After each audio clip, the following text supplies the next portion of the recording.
And we are back with more IGN Live at San Diego Comic-Con. Krypton is in the middle of its second season right now, and here to tell us what's still in store, please welcome the star of the show, Cameron Cuffe. Thanks for having me, man. Thanks for coming here, Cameron. Really Pleasure. appreciate it. I feel like I've known you for a while now. Yeah? I got to go on the set a couple of years. in Belfast and see you guys during season 1. Yeah. It's season 2. It's really exciting. The stakes are bigger. Absolutely.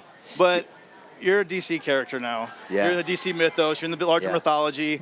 And everybody wants to talk about crossovers. We can't help it because we just want to see everybody come together and have a good time. What do you think about the potential for a Supergirl crossover? That would be amazing. I would be a huge fan of that because I think people often forget that Seg-El is also Supergirl's grandfather. Yeah. But in terms of making it happen, it's way above my pay grade, I'm afraid. But I would love to make it happen, 100%. Well, I mean, what is it that, I mean, I know because you're a comic book fan, you know, you just didn't get the role and you're like, oh, cool, I have another role right now. It's like, no, you really wanted to have this role. Absolutely. Talk a little bit about that. Well, the thing is, I started out in London in theatre and British television, stuff like that. And it seemed very, very far away. So I never really imagined that I'd do something like this. But it seemed so far away, and I was always just content to be a fan. Yeah. But when it happened, it's amazing. And I would hope that any actor who gets a role like this in a comic book TV show would understand that these are characters that have been around for a long time, and especially Superman, he means so much to so many people. So I'd hope that any actor would understand that this is more than just another job. But for me especially, as a fan, as someone who's always loved this, it means the world. We talk a little bit about Drew Zod. Yeah, of course. General Zod, such a weird twist that he's the son of Lyta, but Colin Salmon, the actor, is older than Georgina. Yeah, of course. So it's weird. But he's this charismatic guy who sometimes sometimes like, man, maybe he is trying to do the right thing. Maybe he could be trustworthy. Yeah. Like, can people take him at his word ever, you think? The thing is, he's a tremendously honest character. Yeah. He's always honest about his goals and what he wants. And I know I'm biased, but Colin is my Zod now. He's just so brilliant. He brings so much charisma to the role, but also a pathos to him that you sort of understand where he's coming from. And that's sort of the show we've always wanted to make. We've never wanted to do just the heroes and villains. What we want to do is have characters who are tremendously motivated to do what they do.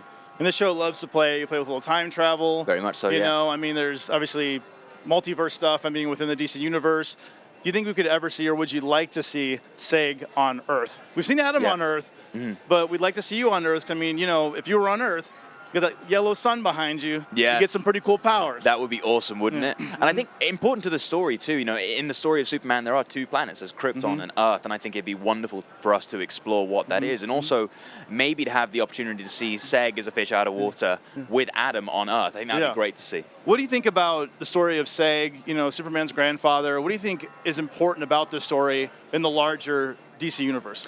Absolutely. The really cool thing with us is that this is an Elseworld story, that we've set up our own multiverse, really. We get to do whatever it is that we want to do, so the stakes are much higher now. Will Superman come to be? Will Zod win? I don't know. And that's really great. It's a different kind of story. And also for us, this is a gateway into the DC cosmic universe. So for us, this is an opportunity to tell epic stakes science fiction.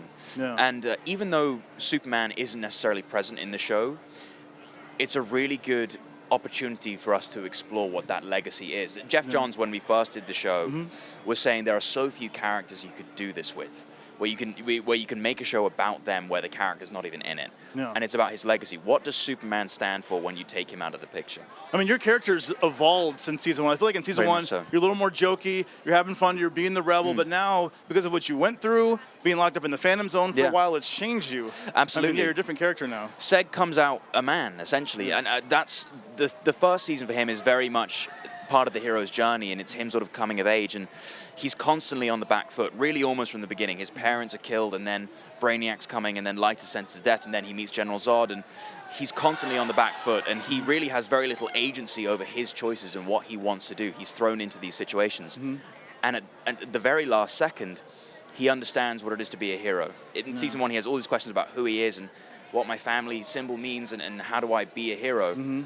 And he learns at the very end, when he goes into the Phantom Zone to save Krypton, that it's actually not about you at all. Being a hero isn't about your family name or the symbol you wear on your chest. It's about other people and trying to save as many of them as you can. And so he goes into the Phantom Zone learning that lesson, and he comes out understanding who he is and what his role is in this world, and he understands what it is to be a hero. And that doesn't mean he's the finished picture just yet, but he understands the importance of the mission now, which he didn't before. Can you talk a little bit more about Brainiac and playing with alongside Blake. Oh yeah. He's so dynamic as a villain. I mean, he's just creepy. Yeah. The way every word is just carefully pronounced. Yeah. I mean, it's crazy. No, his performance is terrifying. And I don't think people realize how much of that is just him there live. And he's such a sweet guy. Yeah. So to see him transform into the monstrous Brainiac is terrifying and brilliant. But one of the things we really wanted to explore this year was the relationships and switch up those dynamics. So you have Seg and Adam and Lighter and Zod and so to play Brainiac and Seg, who in so many ways are the complete opposite of each other, to play that dynamic is a complete joy. Yeah. And also a really wonderful opportunity to explore how strong Seg is in his identity as a hero, because he is a cheat code in his head. He knows that he could win now. And the temptation to use that is so strong, but and Brainiac is trying to get him to turn to that.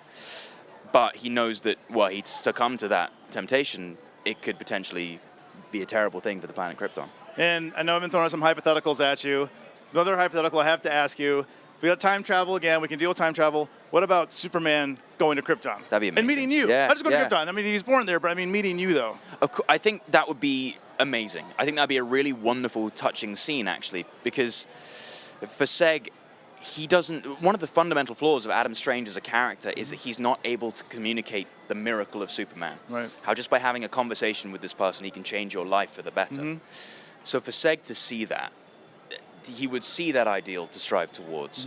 And he would sort of be like, right, so you're the person that everyone's been making this fuss about. Yeah. And I think that would be a really wonderful scene. Because I think it'd be cool to see this guy that you're trying to save. Yeah. You see the cape. Adam brings the cape to you in season 1. It's like, here's the cape. This is going to save all of humanity. He's the most important guy on Earth. Yeah. But you don't even know. You've never met him before. Never met him. I have no idea what he looks like. Know what he looks like. So I think that would be awesome to see. That'd be an amazing thing to see. And also the thing I love about Seg as a character is that he doesn't see himself as a hero or a leader.